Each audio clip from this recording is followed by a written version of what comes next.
नमस्कार, देशोन्नती संपादकीय मध्ये मी ऐश्वर्या शिंदे आपलं स्वागत करते। सध्या उत्तर प्रदेश मधील प्रसिद्ध कावड यात्रा विशेष चर्चेत आहे।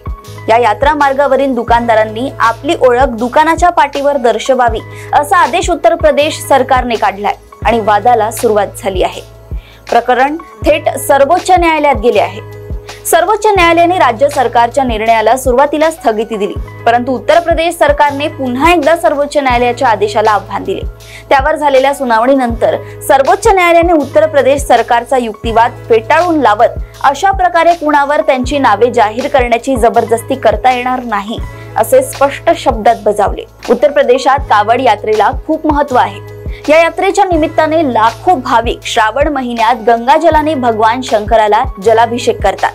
हरिद्वार, गोमुख, उत्तराखंड मधील गंगोत्री आदी ठिकाणांहून गंगाजल घेतले जाते। तेथून ते काशी विश्वनाथ, पुरा महादेव, मेरठ आदी ठिकाणच्या प्रसिद्ध शिवमंदिरांमध्ये जलाभिषेकासाठी कावडीतून आणले जाते। या यात्रा मार्गाच्या दोन्ही बाजूला दुकाने, उपहारगृह असतात। यात्रेकरूंना या ठिकाणी जेवणही दिले जाते।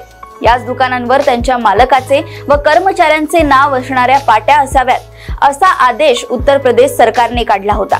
त्या पाठोपाठ मध्य प्रदेश व उत्तराखंड सरकारनेही असाच आदेश जारी केला।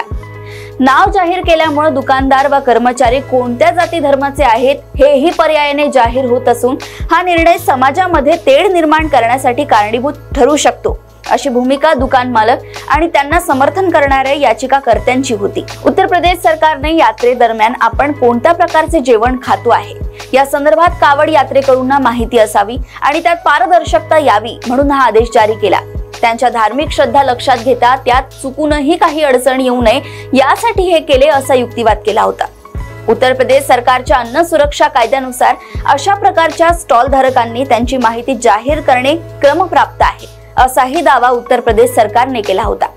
सर्वोच्च न्यायालयाने उत्तर प्रदेश सरकारचे हे सगळे तर्क फेटाळून लावले। उत्तर प्रदेश सरकारची ही भूमिका कट्टरतावादाला खतपाणी घालणारी आहे यात शंकाच नाही। भाजपचे राजकारण ध्रुवीकरणाच्या पायावरच उभे आहे। त्यात योगी सरकार सत्तेवर आल्यापासून उत्तर प्रदेश या ध्रुवीकरणाच्या राजकारणाची कर्मभूमी ठरलाय। मागच्या 2 लोकसभा निवडणुकीत हे ध्रुवीकरणाचे राजकारण चांगलेच यशस्वी ठरले, परंतु यावेळेच्या लोकसभा निवडणुकीत मतदारांनी धार्मिक अस्मिता पोटाच्या भुकेपेक्षा मोठी नसते हा संदेश मतपेटीच्या माध्यमातून भाजपाला दिला। योगी आदित्यनाथ यांच्या कारकिर्दीत उत्तर प्रदेशात हिंदुत्वाचा प्रभाव वाढवण्याचे पुरेपूर प्रयत्न होत आहेत। योगी सरकारच्या अनेक कारवाया स्थानिक अल्पसंख्याकांच्या मनात दहशत निर्माण करणाऱ्या ठरल्या। त्याच मालिकेत या निर्णयाकडे पाहावे लागेल।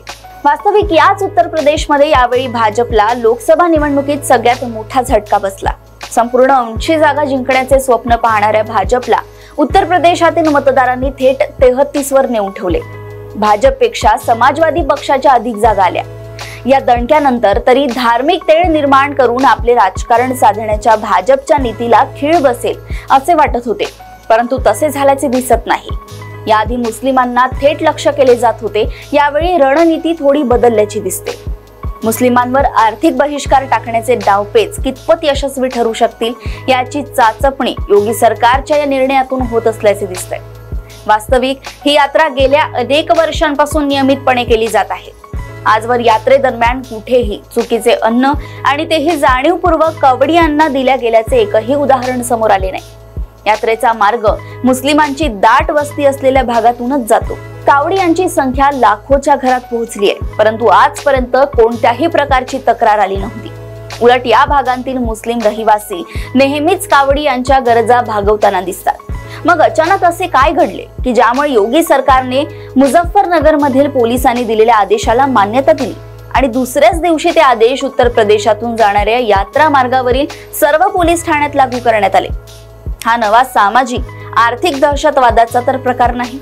तसे असेल तर कट्टरतावाद आता वेगळ्या आणि अधिक घातक दिशेने पुढे जाऊ पाहत आहे असेच म्हणावे लागेल। अशाच राजकीय घडामोडी व अपडेट सोबत पुन्हा भेटूया देशोन्नती संपादकीय मध्ये। बघत रहा देशोन्नती। नमस्कार। ठळक घडामोडींसाठी देशोन्नती न्यूज चॅनलला सबस्क्राइब करा आणि बेल आयकॉन प्रेस करा।